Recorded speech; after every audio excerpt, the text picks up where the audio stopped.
Hello everyone. Today topic is objectives of transmission line. In the previous lecture we have discussed the concept of power system, single line diagram, per unit methods and its impedance diagram. Okay. Today we discuss the concept of transmissions lines. What are the objectives? तो पिछले time पे मैंने discuss किया था तो 2 objectives होते हैं इसके पावर सिस्टम के. First one is power transfer capability must be higher with minimum transmission line losses, and second one is voltage regulation is 0 or minimum. Okay, तो फर्स्ट ऑब्जेक्टिव हम डिस्कस करते हैं power transfer capability must be higher. This is your generator, this is your transformer, here this is your sending real power or sending reactive powers, and this is your transmission line, and this is your receiving end, this is your load. Or here we assume resistance of the line is less than reactance of the lines. ठीक है, तो इसके लिए real power क्या होगा, V S V R, magnitude of V S magnitude of V R divide by XL into sine delta. Okay, तो real power क्या हुआ रिसीविंग एंड पे P max sine delta. P max क्या है, V S V R by XL sine delta. Okay, next है advantage of higher transmission line voltage. यहाँ पे हम देख रहे हैं पी मैक्स जो है वी एस वी आर के प्रोपोर्शनल है. तो इनिशियली हमने डिस्कस किया था कि जो भी हम वोल्टेज सेंड करते हैं from generator to receiver consumers, वो हम स्टेप अप हाई वोल्टेज करते हैं with the help to achieve the minimum losses. Okay, तो हम यहाँ पे हाई ट्रांसमिशन वोल्टेज क्यों करते हैं, क्योंकि पी मैक्स जो है directly proportional to sending end voltage है एंड रिसीविंग एंड वोल्टेज है. अगर कंडीशन है receiving end voltage equal to sending end voltage, then P max क्या होगा, V S square by XL. Okay, तो पी मैक्स किसके प्रोपोर्शनल है, sending end voltage के स्क्वायर के प्रोपोर्शनल हुआ. ठीक है, तो ये power transfer capacity of the line is increase with higher sending end voltage. Next है आपका power loss of the line is reduce. कैसे लाइन लॉसेस रिड्यूस हो जाएगा, हाई वोल्टेज अगर हम सेंड कर रहे हैं, हाई वोल्टेज सेंड कर रहे हैं, जैसे हमने जनरेट 11 kV या 15 kV पे किया था. ठीक है, फ्रॉम द जनरेटर साइड, फिर हम इसको 220 किलो वोल्ट या 400 kV या 765 kV लाइन पे स्टेप अप करते हैं. इसके कारण क्या होता है, पावर लॉसेस आपके रिड्यूस हो जाती है. तो वो कैसे होता है, यहाँ पे देखिए रियल पावर क्या होता है, P equal to V I cos phi. तो यहाँ से करंट क्या है, P upon V I cos phi. तो लॉसेस क्या होंगे, आई स्क्वायर इंटू आर. ठीक है, लाइन में तो यहाँ पे आई की वैल्यू पुट कर दीजिए. तो यहाँ से देखिए लाइन लॉसेस किसके इन्वर्सली प्रोपोर्शनल है वी स्क्वायर के. अगर हायर वोल्टेज आप सेंड कर रहे हैं तो लाइन लॉसेस आपके क्या होगा, कम हो जाएगा. ठीक है, similarly area and volume of conductor reduce. ठीक है, रेजिस्टेंस क्या होता है, rho L length by area. यहाँ से एरिया क्या आएगा, रो लेंथ बाई आर. तो 1 बाई आर क्या होगा, यहाँ से इस वाली इक्वेशन से 1 बाई आर की वैल्यू निकाल लीजिए. तो P square V square cos phi P L आएगा. इस 1 बाई आर की वैल्यू इस वाली इक्वेशन में पुट कर दीजिए. तो एरिया क्या हो जाएगा, inversely proportional to 1 by V square हो जाएगा. ठीक है, तो यहाँ से एरिया क्या हो गया, अगर दैट मीन्स अगर हम हायर वोल्टेज पे सेंडिंग एंड वोल्टेज कर रहे हैं, मतलब हाई वोल्टेज पे सेंडिंग एंड वोल्टेज कर रहे हैं, तो इसके कारण जो वायर होगा, जो ट्रांसमिशन लाइन होगी, उसका जो एरिया होगा वो बहुत कम होगा. ठीक है, इसका ये एडवांटेज है. अगर वॉल्यूम की बात करें तो वॉल्यूम क्या होता है, एरिया इंटू लेंथ. तो वॉल्यूम भी आपका क्या होगा, inversely proportional to 1 by V square. तो these are the above advantage V S यानी sending end voltage increase from 33 से 132 या 220, 400 एंड 765 kV. इसीलिए हम जो जनरेशन 11 kV या 15 kV पे होता है, उसके बाद हम ट्रांसमिशन के लिए स्टेप अप करते हैं अप टू 220 वोल्ट या 400 या 764. But above 765 volt kilo volt पे क्या होता है, अगर हम उससे ज़्यादा इंक्रीज वोल्टेज करते हैं तो उसमें इंसुलेशन डैमेज होने का चांस रहता है, ठीक है, जिसके कारण आपका कास्ट पे भी इफ़ेक्ट पड़ता है, ट्रांसमिशन लाइन और ट्रांसमिशन पावर पे। तो हम 765 kV तक इंक्रीज कर सकते हैं वोल्टेज को, अदरवाइज इसके बाद हम इंक्रीज नहीं करते हैं, ठीक है। तो यहाँ से आपने देखा कि पी मैक्स जो है ये आपका VS² था। तो पी मैक्स हमें इंक्रीज करना था power transfer capability with the help of, अभी तक हमने सेंडिंग एंड वोल्टेज इंक्रीज करके देखा। दूसरा, हम P max power transfer capacity increase कर सकते हैं with the help of the reducing XL. अगर इंडक्टेंस रिएक्टेंस जो है अगर उसको हम डिक्रीज कर दें तो आपका power transfer capacity of the transmission line वो आपका इंक्रीज हो जाएगा। तो अब हम मेथड देखेंगे कि इंडक्टेंस रिएक्टेंस आपका कैसे डिक्रीज करेंगे, ठीक है। तो इसके लिए पहला मेथड है यूजिंग पैरेलल ट्रांसमिशन लाइन, ठीक है। तो पहला है आपका यूजिंग पैरेलल ट्रांसमिशन लाइन, ठीक है। तो सबसे पहले हम एग्जांपल देखते हैं सिंगल लाइन का। Sending end voltage suppose that 1 है, ट्रांसमिशन लाइन का रिएक्टेंस कितना है, x1 है, और रिसीविंग एंड वोल्टेज 1 है। तो पी मैक्स से क्या होगा, फॉर्मूले से VS² डिवाइड बाई XL, तो ये हो गया 1, ठीक है। अगर हम डबल लाइन यूज करते हैं, ठीक है, तो उस सपोज दैट आपका पहले सिंगल लाइन था, अब हमने इसी की जगह डबल लाइन यूज करते हैं। तो डबल लाइन में देखिए हमने रिएक्टेंस की वैल्यू वही रखा है 1 ठीक है। तो अब ये पैरेलल है, तो दो इंडक्टेंस का पैरेलल है, it is assume as a resistance. तो दो रेजिस्टेंस अगर पैरेलल में है तो उसका नेट रिएक्टेंस क्या होगा, नेट रेजिस्टेंस या रिएक्टेंस क्या होगा, 1/2 हो जाएगा, यानी हाफ। तो यहाँ पे 1 × 1 डिवाइड बाई 0.5, यहाँ से आपका क्या आएगा, पी मैक्स की वैल्यू 2 आई। फर्स्ट वाले केस में 1 आ रहा था, इस वाले केस में 2 आई। तो इंक्रीजिंग पावर ट्रांसफर कैपेसिटी हो गया, ठीक है, ट्रांसमिशन लाइन का। सेकंड मेथड है यूजिंग सीरीज कैपेसिटर कंपनसेशन। अगर विदाउट कंपनसेशन यूज करते हैं तब क्या पी मैक्स आता है, और विद कैपेसिटर कंपनसेशन यूज करते हैं तब क्या पी मैक्स आता है। तो विदाउट कंपनसेटर में हमने यही वाला एग्जाम्पल यूज़ किया, तो विदाउट कैपेसिटर तो आपका पी मैक्स 1 पर यूनिट आया। अब सपोज दैट सीरीज में हमने कैपेसिटर कंपनसेट के लिए यूज़ किया, ठीक है। तो आप लोग बेसिक्स में पढ़ोगे इंडक्टर और कैपेसिटेंस हैं, तो उसका नेट रिएक्टेंस क्या होता है, XL माइनस XC।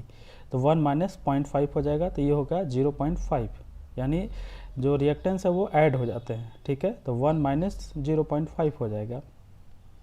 तो पी मैक्स क्या होगा, इस केस में 2 हो गया। तो विदाउट कंपनसेशन आपका वैल्यू पी मैक्स की वैल्यू 1 आ रही थी, विद कैपेसिटर कंपनसेशन आप इस केस में विद सीरीज कैपेसिटर कंपनसेशन आपका पी मैक्स की वैल्यू 2 आई, ठीक है, मतलब maximum power transfer capability increase हो गया।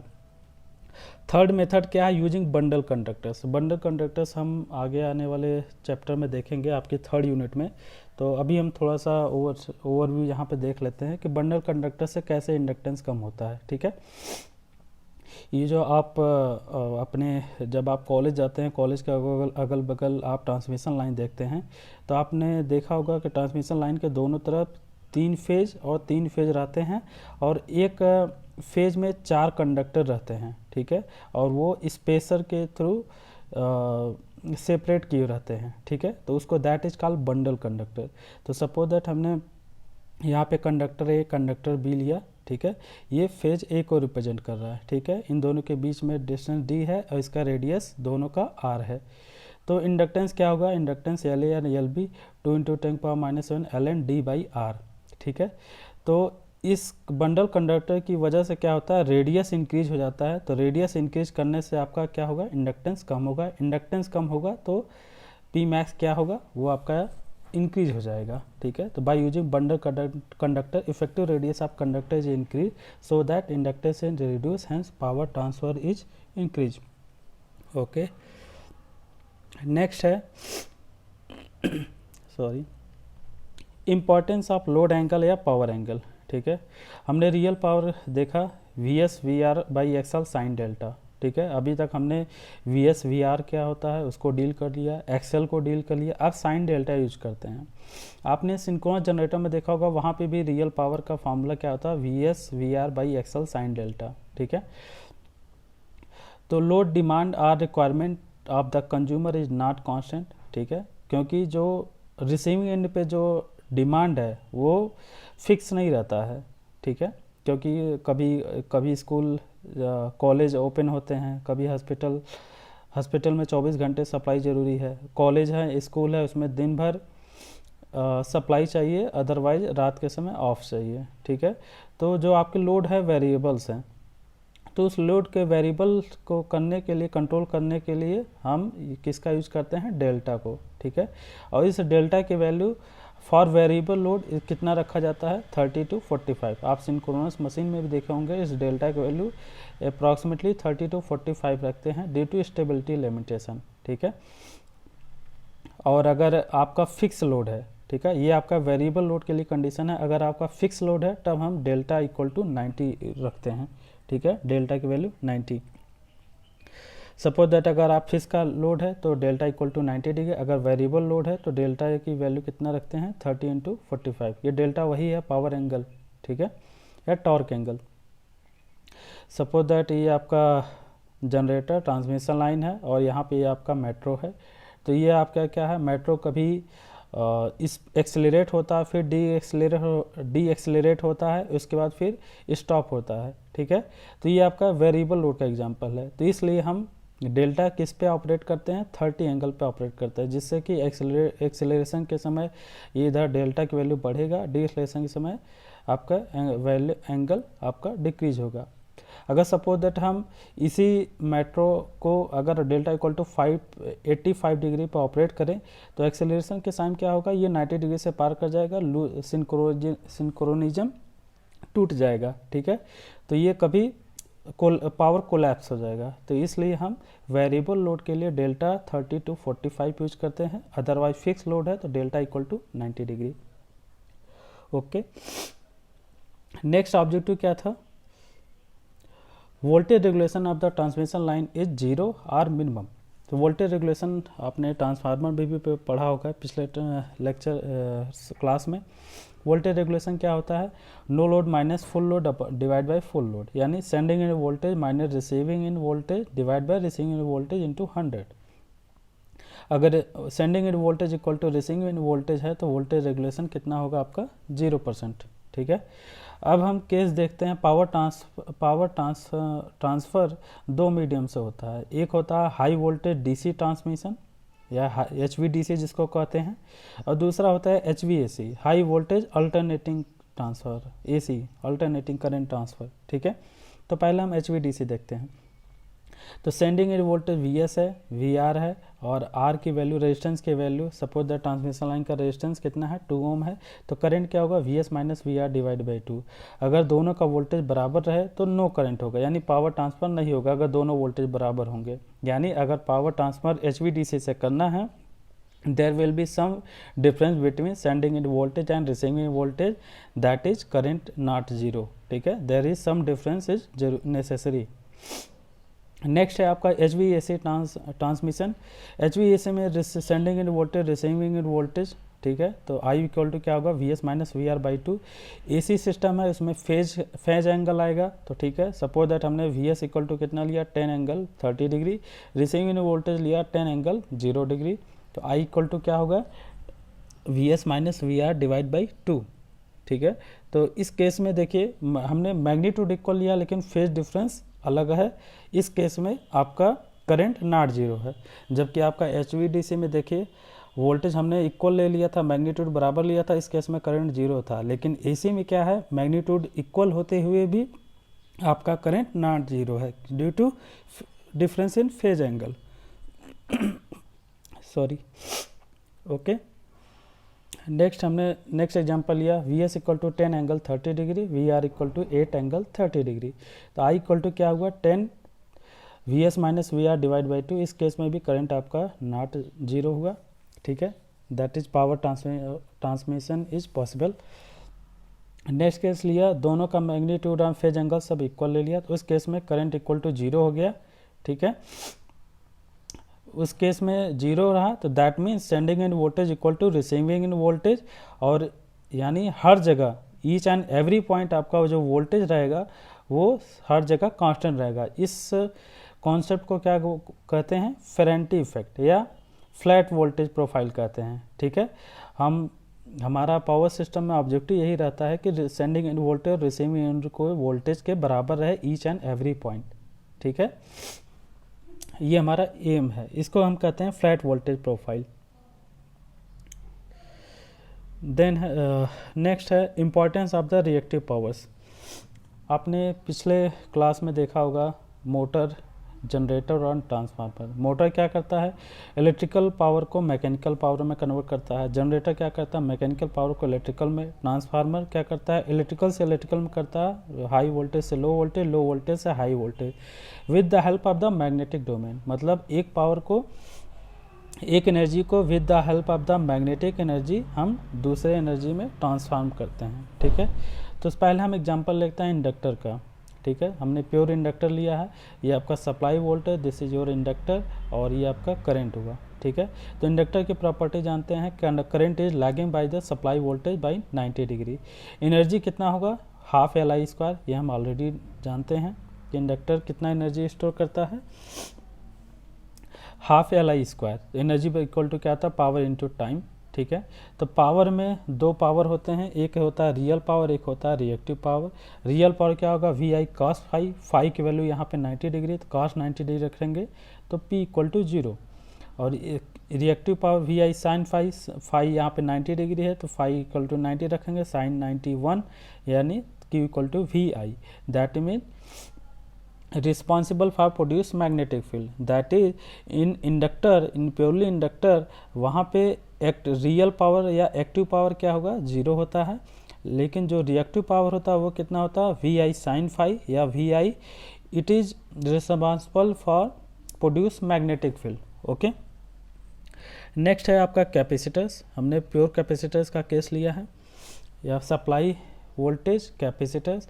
कैपेसिटर में हम जानते हैं current is leading by the voltage by 90 degree. Energy कितना होता है, half CV²। Energy equal to power into time, तो दो पावर होंगे, VI cos फाई और रिएक्टिव पावर क्या होगा, VI sin फाई। यहाँ पे फाई 90 डिग्री है तो इस केस में cos 90 0, इस केस में sin 90 1। तो इस केस में भी क्या हुआ, यानी इंडक्टर और कैपेसिटर में रियल पावर या एक्टिव पावर वो आपका क्या होता है, 0 होता है। मतलब कोई भी पावर, इंडक्टर और कैपेसिटर कोई भी पावर कंज्यूम नहीं करता है। ठीक है, वो हाफ साइकिल के लिए कंज्यूम करते हैं, वो केवल रिएक्टिव पावर एब्जॉर्ब करता है। ठीक है, और मतलब फर्स्ट हाफ साइकिल में रिएक्टिव पावर एब्जॉर्ब करता है, सेकंड हाफ साइकिल में ये डिसिपेट कर देता है, लेकिन only reactive powers, not real power. Okay, next है आपका रजिस्टर। तो रजिस्टर में हम जानते हैं कि करंट और वोल्टेज सेम फेज में होते हैं, तो हीट एनर्जी क्या होगा, I² इंटू RT। पावर की बात करें तो रेजिस्टेंस के लिए VI cos phi, cos phi क्या होगा रेजिस्टेंस के लिए, फाई यहाँ आपका 0 डिग्री है तो phi equal to 0 degree, cos 0 1, तो P equal to VI, dissipates in the forms of I² RT। और रिएक्टिव पावर क्या होगा, phi equal to 0 degree, sine 0 0 हो जाएगा, तो reactive power 0। That means register के केस में जो रियल पावर या एक्टिव पावर होता है वो किसके फॉर्म में होता है, dissipates in the I² RT। But here in the case of register reactive power आपका क्या होता है, 0। ठीक है, तो आपको यहाँ से ये ध्यान रखेंगे कि इंडक्टर और कैपेसिटर है तो उसमें केवल रिएक्टिव पावर एब्जॉर्ब होता है, रियल पावर 0 होता है। In the case of register आपका रिएक्टिव पावर 0 होता है, एक्टिव पावर आपका VI cos फाई होता है। ठीक है, ओके। नेक्स्ट टॉपिक है relation between reactive power end voltage of the transmission lines. ये आपका जनरेटर, फिर ये आपका बस बार, ये आपका ट्रांसमिशन लाइन, फिर बस बार, ये आपका रिसीविंग एंड वोल्टेज, यानी यहाँ पे आपका लोड है। ठीक है, तो PS है आपका real sending end power, QS है आपका सेंडिंग रिएक्टिव पावर, PR है रिसीविंग रियल पावर, QR है आपका रिसीविंग रिएक्टिव पावर। ठीक है, Q1 है आपका डिमांड, रिएक्टिव पावर रिक्वायरमेंट या demand of the load. Q2 क्या है, reactive power supplied by the source. ठीक है, तो QR की वैल्यू क्या होगी, Q1 माइनस Q2। ठीक है, यहाँ पे QR का एक फार्मूला आता है, वो हम देखेंगे किस चैप्टर में, परफॉर्मेंस ऑफ लाइन, यानी यूनिट 4 में हम देखेंगे ये डेरिवेशन क्यू आर की वैल्यू ये कैसे आता है, ठीक है। अभी कुछ कॉन्सेप्ट क्लियर करने थे तो इसलिए हमने डायरेक्ट रिजल्ट ले लिया। क्यू आर इक्वल टू क्या होगा, V S V R by XL cos del minus V R square by XL. Okay, यहाँ पे हमने डेल्टा बहुत स्मॉल लिया है तो कॉस डेल की वैल्यू 1, तो क्यू आर इक्वल टू क्या होगा, V S V R by XL minus V R by XL, ठीक है। For achieving V R equal to V S, put the value of V R की जगह आप for achieving V R equal to V S, इसको आप quadratic equation में change कर लीजिए इस इक्वेशन को, a x square plus b x plus c equal to 0, ठीक है। क्योंकि हमें हमारा एम क्या है, वोल्टेज रेगुलेशन 0 करना है। तो what is the condition by solve quadratic equation, तो वी आर इक्वल टू क्या होगा आपका V R square minus V S V R plus XL Q R. इस इक्वेशन को इस फॉर्म में कन्वर्ट कर लीजिए और a x square plus b x plus c ये क्वाड्रेटिक इक्वेशन है तो इसका आप रूट्स निकाल लीजिए। वी आर क्या होगा, V S plus minus under root V S square minus 4 XL Q R divide by 2, तो वी आर इक्वल टू क्या होगा, V S by 2 plus minus under root V S square minus 4 XL Q R by 2। First case हमने लिया अगर Q R equal to 0 है, ठीक है, that means receiving power आपका रिएक्टिव पावर 0 है, that means Q R equal to 0, यहाँ पे क्यू आर इक्वल टू 0 आप पुट करेंगे तो यानी Q one equal to Q two, Q one equal to Q two, that means जितना आपका सप्लाई है उतना आपका डिमांड है। उस केस में क्या होगा, V R equal to V S और वोल्टेज रेगुलेशन क्या होता है, दोनों का difference, that means voltage regulation 0 होगा, ठीक है। और इस केस में क्या होगा आपका unity power factor. Next case है अगर क्यू आर आपका पॉजिटिव है, ठीक है, यानी Q one is greater than Q two, ठीक है, क्योंकि क्यू आर इक्वल टू क्या था, Q one minus Q two, तो Q one greater than Q two means demand greater than supply, यानी डिमांड ज़्यादा सप्लाई कम है। उस केस में क्या होगा, रिसीविंग इन वोल्टेज आपका less than supply end voltage होगा, यानी सोर्स का वोल्टेज ग्रेटर देन रिसीविंग इन वोल्टेज होगा। उस केस में वोल्टेज रेगुलेशन क्या होगा आपको पॉजिटिव होगा, that means lagging power factor, ठीक है। इन जनरल इंडिया में क्या होता है, आफ्टरनून मतलब दोपहर के बाद, क्योंकि यहाँ कश्मीर में तो यहाँ पे गर्मी तो पड़ती नहीं, ठीक है। अगर इन जनरल अगर हम बाहर की बात करें, ठीक है, यूके को जम्मू कश्मीर को छोड़ के बात करें तो दोपहर में गर्मी होती है, तो उस केस में आपका डिमांड ज़्यादा होता है, सप्लाई कम होता है, उस केस में आपका वोल्टेज रेगुलेशन पॉजिटिव होगा, ठीक है। नेक्स्ट केस है Q R less than 0, that means आपका डिमांड कम है सप्लाई ज़्यादा है, तो उस केस में क्या होगा, रिसीविंग इन वोल्टेज आपका ग्रेटर देन वी एस होगा, ठीक है, वोल्टेज रेगुलेशन नेगेटिव होगा। तो इसी केस को हम कहते हैं क्या, फेरेंटी इफेक्ट। फेरेंटी इफेक्ट में क्या होता है, जो हमारे पास रिसीविंग इन वोल्टेज होता है वो सेंडिंग इन वोल्टेज से ज़्यादा हो जाता है, यानी नाइट टाइम लोड, ठीक है, क्योंकि रात का सीजन क्या होता है नॉर्मल जम्मू कश्मीर को छोड़ के, अभी इस समय तो नहीं, लेकिन ठंड में आपके यहाँ जम्मू कश्मीर में इस समय लोड ज़्यादा होगा, यानी आपके यहाँ लैगिंग इसके पहले वाला केस होगा और इस समय दिन में जो है ये आप वाला केस होगा, ठीक है, हो सकता है। ये मैंने इन जनरल आपका इंडिया का एग्जांपल लिया है, ठीक है। तो for controlling of voltage regulation, अगर हमें वोल्टेज रेगुलेशन को कंट्रोल करना है, we have to maintain V R equal to V S, that is reactive power of the system are to be controlled, okay। Next हम कुछ question देख लेते हैं, जैसे a transmission line operating at V S equal to 4 unit and line reactance equal to XL equal to 0.5 unit, find the voltage drop of the line. Voltage drop means sending in voltage minus receiving voltage, V S minus V R. तो different Q R की value दी है, हमें इस case में voltage drop find out करना है। तो पहला हमने फॉर्मूला क्या है, V R equal to V S by 2 plus minus V S square minus 4 XL Q R by 2, put the value of all parameters. तो यहाँ पे वी आर की वैल्यू क्या आया 2, तो वोल्टेज ड्रॉप क्या होगा V S minus V R, V S की वैल्यू दिया 4 पर यूनिट, तो आपका 4 minus 2 equal to 2। If Q R equal to 4 दिया है, put the value of V S and Q R, तो वी आर की वैल्यू 3.41, तो डेल्टा वी वोल्टेज ड्रॉप इतना 0.59। तो क्यू आर पॉजिटिव मीन्स आपका पावर फैक्टर क्या है lagging, Q R negative means leading power factor. Q R equal to 0 है तो वी आर की वैल्यू क्या होगा, फॉर्मूले में पुट कर दीजिए, तो वी आर की वैल्यू 4 यानी वोल्टेज ड्रॉप 0 होगा। क्यू आर अगर -4 हमने लिया है तो वी आर क्या होगा 4.5 वोल्ट, यानी क्यू आर निगेटिव का means leading power factor, that means आपका रिसीविंग वोल्टेज वो आपका सेंडिंग एंड वोल्टेज से ज़्यादा हो गया। वी एस की वैल्यू 4 है, क्यू वी आर की वैल्यू 4.45, देखिए ज़्यादा हो गया, यानी ये फ्रंट इफेक्ट हो गया। वोल्टेज ड्रॉप कितना हो -0.45।